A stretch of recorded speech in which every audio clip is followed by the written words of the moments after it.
Immerse yourself in the profound insights offered by Father Chuck Belmonte as he delves into daily reflections on various gospel passages from the Bible.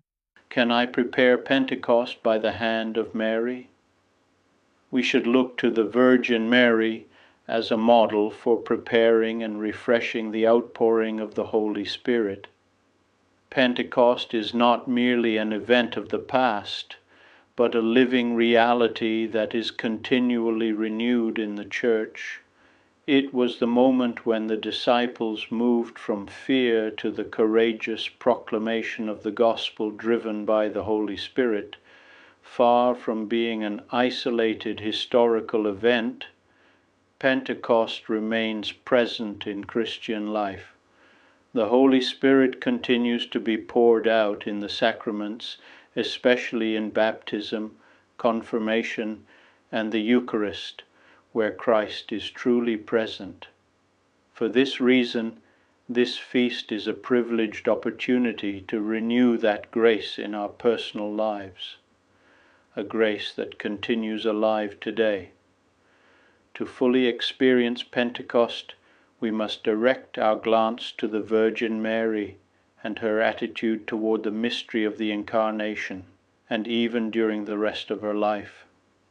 Imitating her, docility to God's will, openness to His action, trusting obedience and firm faith are the keys that enable Christians to prepare themselves for the Holy Spirit's action. Jesus promised to grant the Holy Spirit to those who ask for it. Unlike other requests, this one does have a divine guarantee. Whoever asks for it with faith will receive it. Thus, we should ask for the Holy Spirit with prayerful trust and confidence in Jesus' promise. Alongside personal prayer, we must use prayer in a family or community setting. Gathering to invoke the Holy Spirit, as the apostles did together with Mary, is a concrete way to prepare to receive His gifts. Since the sacraments are a source of spiritual life, another essential recommendation is to deepen sacramental life, especially participation in the Eucharist. Frequent attendance, even daily, during these days, is a privileged way to prepare to welcome the Spirit's action in one's life. Pentecost is also a time to rediscover the gifts of the Holy Spirit, both those that aid in personal sanctification and those oriented towards service to others. These gifts are not something extraordinary reserved for a select few, but a living reality for all in the Church.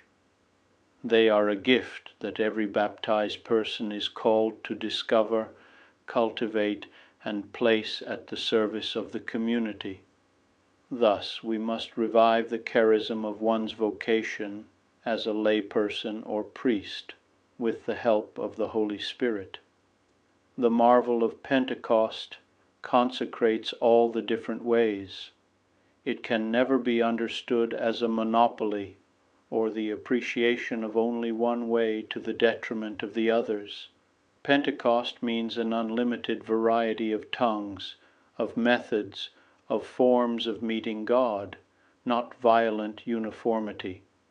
Preparing for this solemnity is not merely a matter of recalling an event, but of opening ourselves to relive it. Pentecost remains today a call to allow ourselves to be transformed by the Spirit, to step outside of ourselves, and to proclaim the gospel with courage from our place in the world. It is a journey that begins in the heart and opens out to the world. I would be delighted to extend an invitation to you once again tomorrow for another insightful reflection on the Gospel by Father Belmonte.